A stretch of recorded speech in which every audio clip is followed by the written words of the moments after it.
بسم اللہ الرحمن الرحیم۔ سامعین کرام، آپ سن رہے ہیں داستان امیر حمزہ کی جلد نمبر 1 اور یہ قسط نمبر 4 ہے۔ بزرج مہر خاقان اعظم سے رخصت ہو کر اپنے ملک میں آیا اور بادشاہ کباد کو یہ خوشخبری سنائی کہ چین کا بادشاہ اپنی بیٹی سے نوشیروان کی شادی کرنے پر آمادہ ہے۔ کباد بہت خوش ہوا اور یہاں بھی شادی کے زور و شوروں سے تیاریاں ہونے لگیں۔ ملک میں ہر طرف خوشی کی لہر دوڑ گئی۔ 3 ماہ بعد نوشیروان کی شادی بڑی دھوم دھام سے چین کی شہزادی مہر انگیز کے ساتھ ہو گئی۔ چین کے بادشاہ نے اپنی بیٹی کو جہیز میں سونے چاندی کے اتنے زیورات اور برتن دیے کہ جن کا شمار ممکن نہ تھا۔ اس کے علاوہ اعلیٰ درجے کے ریشم کی 10,000 پوشاکیں بھی دیں۔ 1,000 لونڈی غلام بھی شہزادی کی خدمت کے لیے چین سے بھیجے گئے۔ دونوں ملکوں میں کئی ماہ تک شادی کا جشن ہوا۔ ایک دن کباد بادشاہ نے بزرج مہر کو بلایا اور کہا، تم دیکھ رہے ہو کہ میں بہت بوڑھا ہو گیا ہوں۔ حکومت کا کام سنبھالنا میرے لیے مشکل ہو گیا ہے۔ میں چاہتا ہوں کہ حکومت اپنے بیٹے نوشیروان کے سپرد کر دوں۔ تمہاری کیا رائے ہے؟ مجھے حضور کی رائے سے اتفاق ہے، بزرج مہر نے ادب سے جواب دیا۔ نوشیروان کو تخت پر بٹھائیے اور سلطنت کا کام انہیں سنبھالنے دیجیے۔ لیکن یہ ایک بات میں کہنا چاہتا ہوں، اجازت ہو تو عرض کروں؟ ہاں ہاں، بڑے شوق سے کہو، بادشاہ نے کہا۔ میں چاہتا ہوں کہ تخت پر بٹھانے سے پہلے نوشیروان کے ہاتھوں میں ہتھ کڑی اور پاؤں میں بیڑی پہنا کر اس کو 40 دن تک قید خانے کی تنگ اور اندھیری کوٹھڑی میں رکھا جائے۔ یہ سن کر بادشاہ کباد سخت حیران ہوا۔ اس کی سمجھ میں نہ آیا کہ آخر اس حرکت کا مطلب کیا ہے۔ کہنے لگا، میں جانتا ہوں کہ تمہاری کوئی بات بھی دانائی سے خالی نہیں ہوتی۔ اس میں بھی نوشیروان کے لیے کوئی بھلائی اور بہتری ہوگی۔ تمہیں پورا اختیار ہے، جو چاہو کرو۔ بزرج مہر نے بادشاہ سے اجازت پا کر اسی روز شہزادہ نوشیروان کا شاہی لباس اتروا کر اسے قیدیوں کے سے کپڑے پہنائے، ہاتھوں میں لوہے کی ہتھکڑیاں اور پاؤں میں بیڑیاں ڈالیں اور قید خانے میں بھجوا دیا۔ 40 دن تک شہزادے کے ساتھ قید خانے میں وہی سلوک ہوا جو دوسرے قیدیوں کے ساتھ ہوتا تھا۔ 41ویں دن بزرج مہر گھوڑے پر سوار ہو کر وہاں آیا، شہزادے کو قید خانے سے نکالا اور حکم دیا کہ وہ گھوڑے کے آگے آگے پیدل چلے۔ اسی طرح بازاروں میں اسے گھماتا پھراتا بادشاہ کے محل پہ لے آیا۔ پھر کوڑا منگا کر زور زور سے 3 کوڑے شہزادے کی پیٹھ پر مارے۔ تکلیف اور درد سے نوشیروان کے آنسو نکل آئے، لیکن اپنے استاد کا اتنا روب اس کے دل میں تھا کہ ذرا بھی چوں نہ کی۔ اس کام سے فارغ ہو کر بزرج مہر نے تلوار نکال کر شہزادے کو دی اور ادب سے گردن جھکا کر کہا، اے شہزادے، یہ گردن حاضر ہے۔ میں نے آپ کی شان میں جو گستاخی کی ہے، اس کی سزا یہ ہے کہ اس تلوار سے میری گردن اڑا دی جائے۔ نوشیروان ہنس پڑا، بزرج مہر کو گلے سے لگایا اور کہنے لگا، آپ میرے استاد ہیں۔ آپ کے مجھ پر اتنے احسانات ہیں کہ ان کا بدلہ میں زندگی بھر چکا نہیں سکتا۔ اگر آپ نے مجھے 40 دن تک قید خانے میں رکھا، بازاروں میں پیدل پھرایا اور کوڑے مارے تو ضرور اس میں میری ہی کوئی بہتری ہے، لیکن میں نہ سمجھ سکا۔ بزرج مہر نے نوشیروان کی پیشانی پر بوسہ دیا اور کہا، میں نے یہ کام اس لیے کیا کہ تم عنقریب اپنے باپ کی جگہ اس سلطنت کے مالک بننے والے ہو۔ تخت و تاج تمہارے حوالے کر دیا جائے گا اور تم بادشاہ کہلاؤ گے۔ میں نے تمہیں قید میں اس لیے رکھا کہ تمہیں معلوم ہو کہ قید خانے میں کیسی کیسی تکلیفیں برداشت کرنی پڑتی ہیں اور تم کسی بے گناہ کو قید نہ کرو۔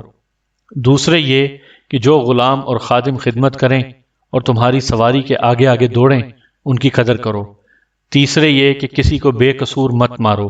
تم نے خود کوڑوں کی مار کا مزہ چکھ لیا ہے، اس لیے مجھے یقین ہے کہ آئندہ کسی بے گناہ کو کوڑوں کی سزا نہ دو گے۔ چند روز بعد نوشیروان نہایت دھوم دھام سے تخت پر بیٹھا۔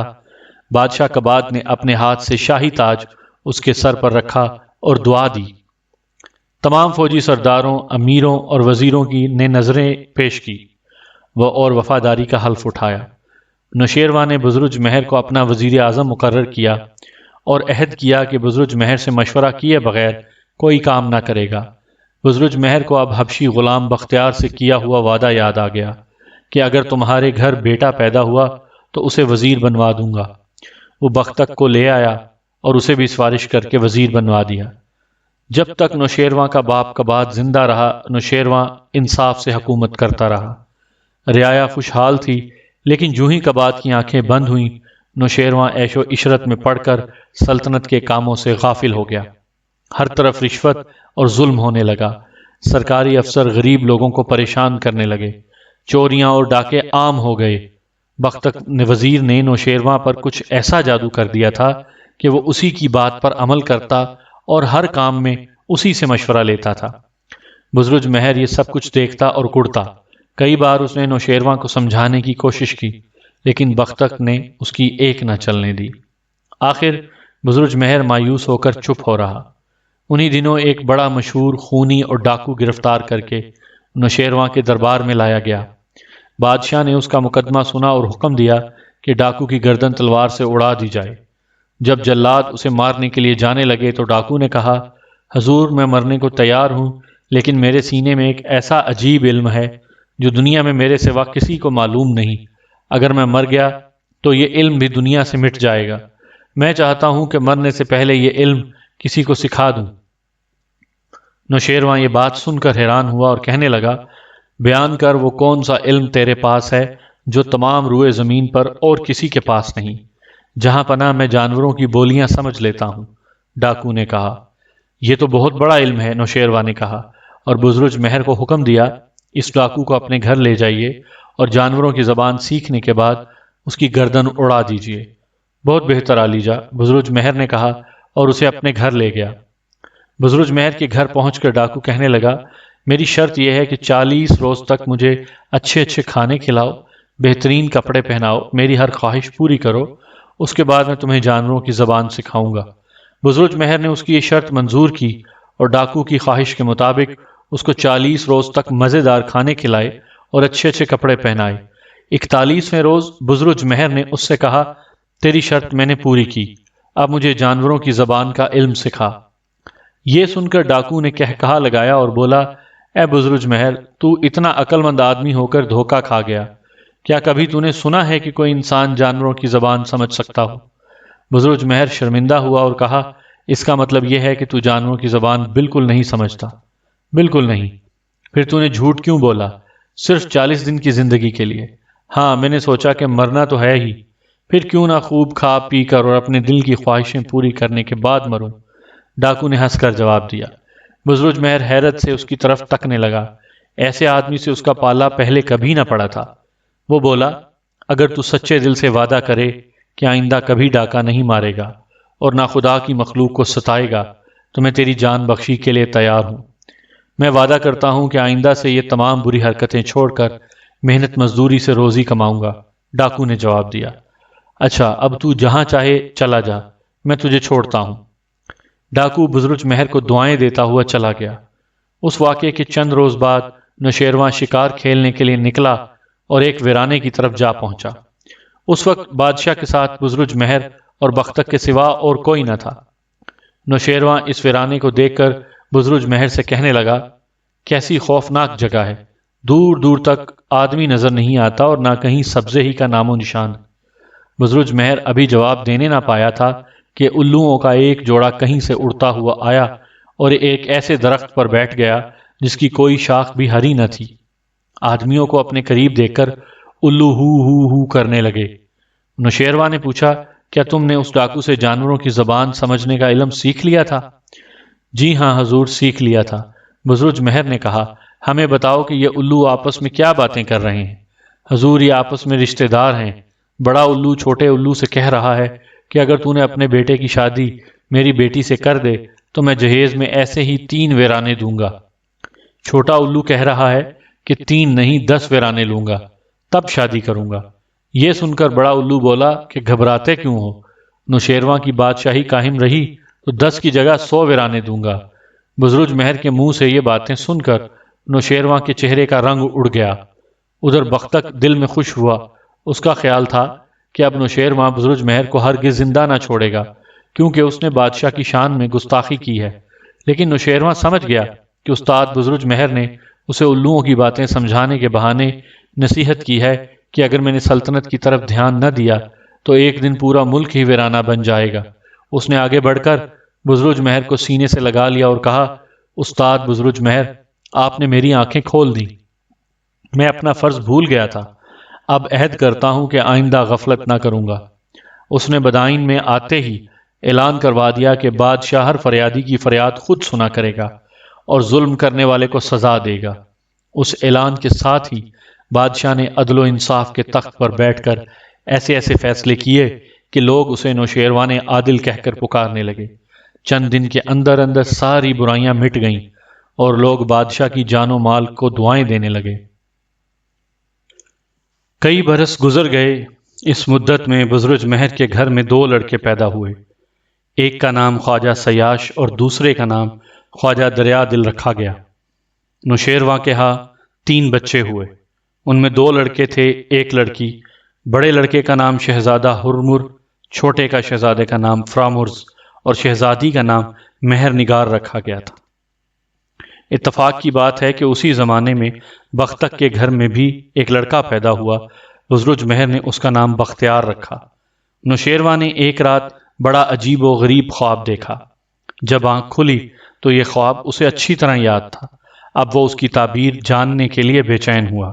بزرج مہر کو فوراً بلایا گیا اور اس سے اپنا خواب یوں بیان کیا: کیا دیکھتا ہوں کہ میں ایک ہرے بھرے میدان میں کھڑا ہوں، ٹھنڈی ٹھنڈی ہوا چل رہی ہے، صبح کا وقت ہے، میں شاہی لباس پہنے ہوئے ہوں اور میرے سر پر تاج بھی رکھا ہے۔ یکا یک مشرق کی جانب سے ایک بہت بڑا اور خوفناک صورت کوا اڑتا ہوا آیا اور میرے سر پر سے تاج اتار کر لے گیا۔ ابھی میں پریشان کھڑا اس کوے کو دیکھ ہی رہا تھا کہ مغرب کی جانب سے ایک بہت خوبصورت کوے سے دوگنا بڑا سنہری پروں والا عقاب آیا اور کوے کی طرف لپکا۔ وہ اسے مار کر تاج اپنی چونچ میں اٹھا کر لایا، میرے سر پر رکھا اور جدھر سے آیا تھا ادھر اڑ کر نظروں سے غائب ہو گیا۔ اب تم بتاؤ کہ اس خواب کی تعبیر کیا ہے؟ بزرج مہر دیر تک سر جھکائے خاموش بیٹھا رہا، پھر اس نے کچھ حساب لگایا۔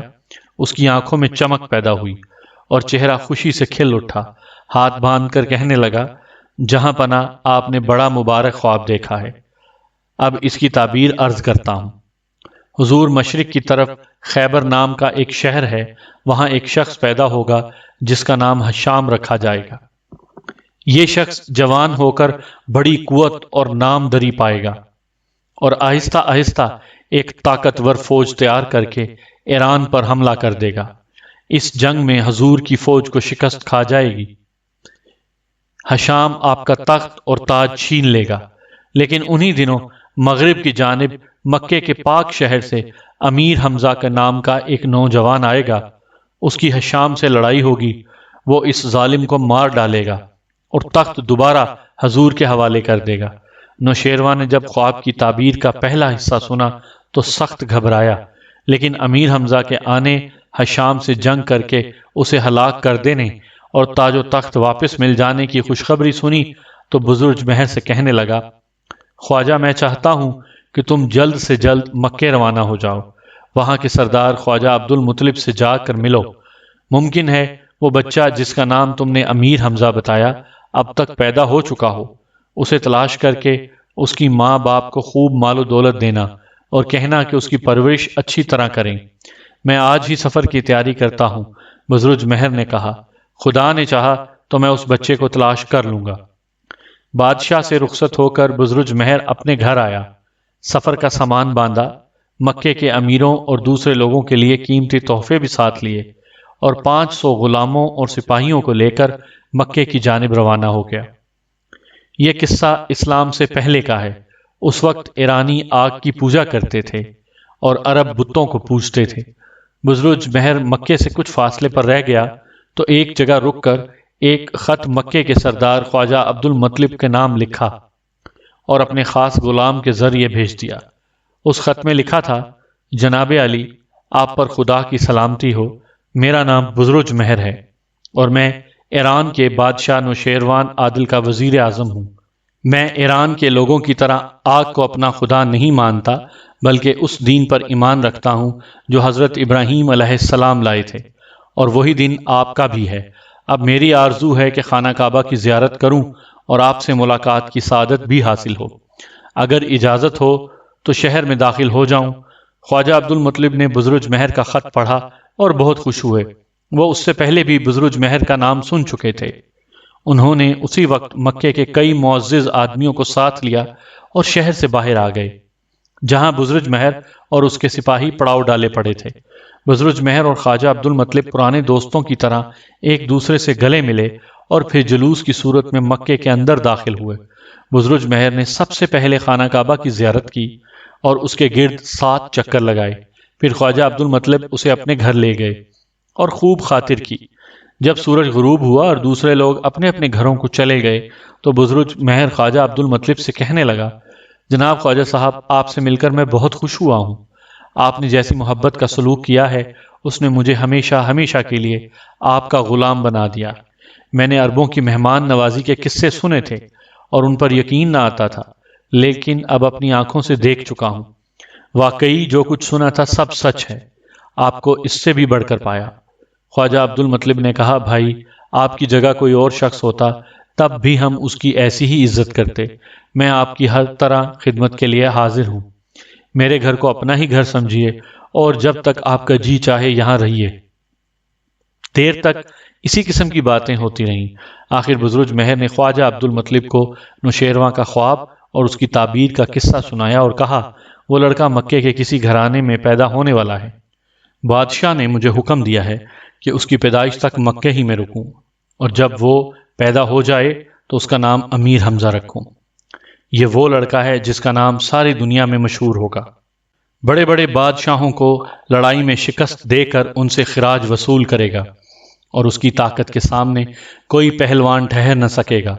خواجہ عبد المطلب یہ سن کر حیران ہوئے اور کہا، آپ نے عجیب داستان سنائی، لیکن یہ تو بتائیے کہ آپ اس لڑکے کو پہچانیں گے کیسے؟ اس کی پیشانی دیکھ کر بزرج مہر نے جواب دیا، میں علم نجوم جانتا ہوں اور اسی کے ذریعے میں بتا سکتا ہوں کہ آئندہ ملک عرب میں جتنے بچے پیدا ہوں گے ان میں سے امیر حمزہ کون ہوگا۔ بزرج مہر کو مکے میں آئے ہوئے 20 روز گزر گئے۔ اس عرصے میں کسی نہ کسی گھر میں لڑکا پیدا ہوتا اور اسے بزرج مہر کے پاس لایا جاتا، مگر وہ اس کی شکل دیکھتے ہی کہہ دیتا کہ یہ امیر حمزہ نہیں ہے۔ آخر 21ویں دن خواجہ عبد المطلب صبح صبح بزرج مہر کے پاس آئے اور کہنے لگے، خدا کے فضل سے آج میرے گھر لڑکا پیدا ہوا ہے، آپ دیکھنا چاہیں تو لے آؤں؟ ہاں ہاں ضرور لائیے، بزرج مہر نے کہا۔ چند لمحے بعد خواجہ عبد المطلب ایک خوبصورت بچے کو کپڑے میں لپیٹے بزرج مہر کے پاس لائے۔ بزرج مہر نے جوں ہی بچے پر نظر ڈالی اس کا دل زور سے دھڑکا، فوراً تعظیم کے لیے کھڑا ہو گیا اور کہنے لگا، خواجہ عبد المطلب مبارک ہو، یہ دولت تمہیں کو ملی، یہ وہی لڑکا ہے۔ پھر جھک کر ننھے امیر حمزہ کی پیشانی کو چوما، انہیں اپنی گود میں لیا اور دیر تک دیکھتا رہا۔ اس کے بعد خانہ کعبہ کی طرف منہ کر کے امیر حمزہ کی سلامتی کے لیے دعا مانگی۔ پھر اشرفیوں اور جواہرات سے بھری ہوئی بہت سی تھیلیاں خواجہ عبد المطلب کے سپرد کیں اور کہا، یہ دولت نوشیروان نے امیر حمزہ کے لیے بھیجی ہے اور کہا ہے کہ اسی سے اس کی پرورش کی جائے۔ خواجہ عبد المطلب نے شکریہ ادا کر کے وہ تھیلیاں لے لیں۔ اس کے بعد شربت تیار کرنے کا حکم دیا گیا۔ لوگ شربت پینا چاہتے تھے کہ بزرج مہر نے ہاتھ کے اشارے سے روکا اور کہنے لگا، ذرا رک جائیے، مجھے 2 اور لڑکوں کا انتظار ہے، انہیں بھی آ لینے دیجیے۔ یہ دونوں لڑکے امیر حمزہ کے وفادار دوست ہوں گے اور زندگی بھر اکٹھے رہیں گے۔ ابھی بزرج مہر نے یہ باتیں پوری نہ کی تھیں کہ خواجہ عبد المطلب کا ایک خادم جس کا نام بشیر تھا اپنی گود میں ایک لڑکے کو لیے ہوئے آیا اور ادب سے کہنے لگا، آقا، میرے گھر میں بھی آج صبح یہ بچہ پیدا ہوا ہے، دعا کے لیے آپ کی خدمت میں لایا ہوں۔ بزرج مہر نے جلدی سے اس بچے کو گود میں لیا، اس کی پیشانی بھی چومی اور کہا، ہم اس کا نام مقبل وفادار رکھتے ہیں۔ یہ لڑکا تیر اندازی کے فن میں یکتا ہوگا اور اس کی کمان سے نکلا ہوا تیر کبھی خالی نہ جائے گا۔ بزرج مہر نے بشیر کو بھی اشرفیوں کی تھیلیاں دی اور وہ خوشی خوشی اپنے گھر چلا گیا۔ راستے میں اس کی ملاقات امیہ ضمیری سے ہوئی جو اونٹ چرایا کرتا تھا۔ امیہ نے دیکھا کہ بشیر بڑا خوش ہے اور اشرفیوں کی تھیلیاں ہوا میں اچھالتا جا رہا ہے۔ حیرت سے پوچھا، یہ اشرفیاں کہاں سے چرا کر لایا ہے؟ سچ سچ بتا، ورنہ ابھی جا کر خواجہ عبد المطلب سے کہتا ہوں۔ میرے گھر میں آج لڑکا ہوا ہے، بزرج مہر نے اسی لیے انعام میں یہ اشرفیاں دی ہیں۔ خواجہ عبد المطلب کے ہاں بھی لڑکا ہوا ہے، بزرج مہر نے انہیں بھی بہت سی اشرفیاں دی ہیں۔ اگر تیرے گھر میں لڑکا ہوا ہے تو بھی اسے وہاں لے جا، دیر نہ کر ورنہ اشرفیاں ختم ہو جائیں گی۔ یہ سن کر امیہ نے اونٹوں کو وہیں چھوڑا اور دوڑتا ہوا گھر کی طرف گیا۔ رات کو اس کے ہاں بھی لڑکا پیدا ہوا تھا اور لڑکے کی ماں کچھ دیر بعد مر گئی تھی۔ اب امیہ پریشان تھا کہ لڑکے کی پرورش کس طرح ہوگی، کیونکہ اس کے پاس اتنا روپیہ نہیں تھا کہ کسی عورت کو دودھ پلانے کے لیے رکھتا۔ گھر آ کر جلدی سے روتے ہوئے بچے کو کپڑے میں لپیٹا اور بھاگم بھاگ خواجہ عبد المطلب کے پاس آیا۔ بزرگ مہر نے اس لڑکے کی شکل دیکھی تو بے اختیار ہنس پڑا اور خواجہ عبد المطلب سے کہا، یہ وہ بچہ ہے جو چالاکی، پھرتی اور عیاری میں بے مثال ہوگا۔ بڑے بڑے بادشاہ، سپہ سالار اور پہلوان اس سے ڈریں گے اور جو یہ کہے گا وہ مانیں گے۔ ایسے ایسے حیرت انگیز اور مشکل کام یہ اکیلا ہی کرے گا جو کسی اور سے نہ ہوں گے۔ یہ امیر حمزہ پر ہر وقت اپنی جان نثار کرنے کے لیے تیار ہوگا۔ میں اس کا نام امرو رکھتا ہوں۔ قیامت تک اسے امرو عیار کہہ کر پکارا جائے گا۔ ابھی بزرگ مہر نے بات پوری نہ کی تھی کہ امرو رونے لگا اور ایسا گلا پھاڑ کر رویا کہ کوشش کے باوجود چپ نہ ہوا۔ آخر بزرگ مہر نے اپنی انگلی چوسنے کے لیے اس کے منہ میں دی، تب چپ ہوا، مگر اس نے چپکے سے بزرگ مہر کی انگلی سے ہیرے کی ایک انگوٹھی اتار کر اپنے دائیں گال میں دبا لی۔ اب خواجہ عبد المطلب کے اشارے پر خادم سب کو شربت پلانے لگے۔ شربت پیتے وقت بزرگ مہر کی نظر اپنی انگلی پر پڑی تو انگوٹھی غائب۔ سخت پریشان ہوا کہ انگوٹھی کہاں گئی۔ ادھر ادھر ڈھونڈا، دیکھا بھالا، مگر کہیں پتہ نہ چلا۔ آخر بیچارہ صبر کر کے خاموش ہو رہا اور انگوٹھی کے کھو جانے کا ذکر کسی سے نہ کیا۔ شربت کا پیالہ دوبارہ اٹھا کر پینے لگا تو خیال آیا کہ چند قطرے ننھے امرو عیار کے منہ میں بھی ٹپکائے جائیں۔ اس کا منہ کھولا تو دیکھا کہ دائیں گال میں انگوٹھی دبی ہوئی ہے۔ بزرگ مہر نے خواجہ عبد المطلب کو سارا قصہ سنایا اور کہا، دیکھ لیجئے، یہ اس کی پہلی شرارت ہے۔ بزرگ مہر نے اشرفیوں سے بھری ہوئی کئی تھیلیاں امرو کے باپ امیہ کو دیں اور کہا کہ اپنے بیٹے کو لے جا اور اچھی طرح اس کی پرورش کر۔ جب یہ اشرفیاں خرچ ہو جائیں تو خواجہ عبد المطلب سے کہنا، وہ تجھے اور دے دیں گے۔ یہ سن کر امیہ نے ہاتھ باندھ کر ادب سے کہا، جناب اس کی تو ماں مر گئی ہے، اب مجھ سے اس کی دیکھ بھال کیسے ہوگی؟ ابھی یہ باتیں ہو رہی تھی کہ خواجہ عبد المطلب کا خادم بشیر دوبارہ اپنے بیٹے کو لے کر آیا۔ اس کی آنکھوں سے آنسو بہہ رہے تھے۔ کہنے لگا، حضور، اس بچے کی ماں نے ابھی ابھی انتقال کیا ہے، اب بتائیے میں اسے کیسے پالوں گا؟ خواجہ عبد المطلب بھی بول پڑے، میں نے آپ کو اس لیے نہیں بتایا کہ رنج ہو، ورنہ سچ بات تو یہ ہے کہ حمزہ کی ماں بھی اس کی پیدائش کے فوراً بعد مر گئی تھی۔ یہ تینوں بن ماں کے بچے ہیں۔ کوئی ایسا انتظام ہونا چاہیے کہ ایک ہی عورت انہیں دودھ پلائے اور ان کی پرورش کرے۔ بزرگ مہر نے اسی وقت علم نجوم کے ذریعے معلوم کیا اور خواجہ عبد المطلب سے کہا، آپ کے ملک میں مادی کرب نام کا ایک زبردست پہلوان ہے، اس کی ماں کا نام عادیہ ہے۔ اس عورت کے سوا ان بچوں کو کوئی اور عورت دودھ نہیں پلا سکتی۔ عادیہ بڑی نیک عورت ہے، آپ اسے بلوا کر بچوں کو اس کے حوالے کر دیں۔ خواجہ عبد المطلب نے اسی وقت آدمی بھیج کر عادیہ کو بلوایا اور امیر حمزہ امرو اور مقبل وفادار کو اس کے سپرد کیا۔ 6 دن بعد بزرگ مہر نے خواجہ عبد المطلب سے کہا کہ آج رات آپ امیر حمزہ کا پنگوڑا اپنے مکان کی چھت پر رکھوا دیجیے۔ کوہ کاف کے پیچھے پریوں اور دیوؤں کے بادشاہ کی حکومت ہے۔ اس بادشاہ کا نام شہ پال ہے۔ وہ امیر حمزہ کو دیکھنا چاہتا ہے۔ ڈرنے کی کوئی بات نہیں، وہ امیر حمزہ کو کوئی نقصان نہ پہنچائے گا۔ کل صبح آپ کو آپ کا بیٹا پنگوڑے سمیت مکان کی چھت پر واپس آ جائے گا۔ خواجہ عبد المطلب نے ایسا ہی کیا اور اگلے روز صبح امیر حمزہ کا پنگوڑا مکان کی چھت پر رکھوا دیا اور سب سے کہہ دیا کہ خبردار کوئی شخص چھت پر نہ جائے۔ اب تھوڑا سا حال دیو اور پریوں کے بادشاہ شہ پال کا سنیے۔ وہ حضرت سلیمان کے تخت پر بیٹھا حکومت کرتا تھا۔ 18 بادشاہ اسے خراج ادا کرتے اور اس کا حکم مانتے تھے۔ اس کے علاوہ لاکھوں جن، پریاں اور دیو اس کے غلام تھے۔ اس کی قوت کا کوئی ٹھکانہ نہ تھا، لیکن ان تمام باتوں کے باوجود وہ کسی پر ظلم نہ کرتا، ہر ایک سے انصاف کرتا۔ وہ بڑا نیک اور عبادت گزار بادشاہ تھا۔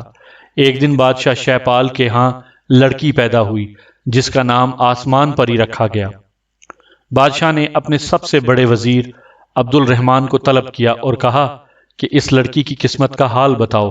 عبد الرحمن نے علم نجوم کے ذریعے لڑکی کی قسمت کا حال معلوم کیا اور بادشاہ سے کہا، حضور یہ لڑکی بڑی مبارک قدم ہے اور خوش نصیب بھی، آپ کے بعد یہ 18 برس تک بڑی شان و شوکت سے حکومت کرے گی اور کسی کو سر اٹھانے کا موقع نہ دے گی، مگر 18 برس کے بعد اسے ایک پریشانی کا سامنا کرنا پڑے گا، دوسرے بادشاہ اور سردار سب اس کے دشمن ہو جائیں گے اور چاروں اطراف سے حملہ کر کے اس کا تخت چھین لیں گے، تب ایک آدم زاد یہاں آئے گا، وہ شہزادی کے دشمنوں سے جنگ کر کے سب کو موت کے گھاٹ اتارے گا اور تخت دوبارہ شہزادی کو ملے گا۔